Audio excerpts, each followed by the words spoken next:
He did brush the wall. I saw the tire marks left behind. While all this is going on, here he goes, diving in. Oh, and contact behind him. It's Mario Moraes and EJ Viso. It looks like both are going to survive, but it's going to be a local yellow, at least for now. And there, Dixon gets around Danica. He takes advantage of everything going on. And for EJ Viso, these cars do not have reverse and do not have an onboard starter, so he'll have to get a push back from the tire wall. With Team Penske. Now, this is what happened after the checkered flag. This is down the straightaway, heading for turn 3. That's Moraes getting into the 13 of EJ Viso. The thing that's amazing to me, Marty, is that I don't understand why they're still at a strong pace once the checkered flag goes. This track is so abusive and physical. Usually you're happy to slow down. But as you can see, Moraes just gets on the inside of him and locks wheels, almost like the Tracy and Helio Castroneves incident, and those guys went into the wall. Vince Welsh?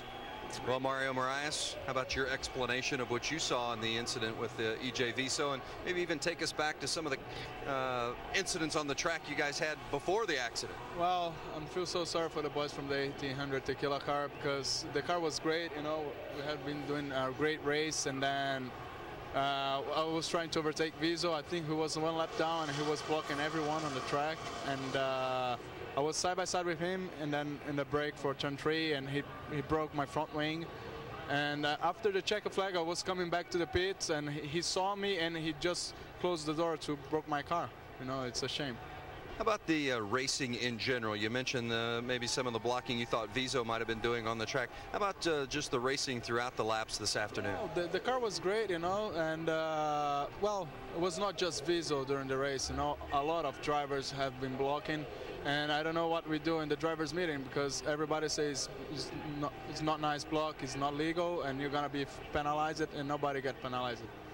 Mario Moraes had a good run today, guys, and he's coming strong, Brianne. Well, Vince, let's get the other side of that story. EJ, you had a chance to see the replay. First, let's get your side. What did you see happen out there? Well, it's very clear. I think the images talk by themselves.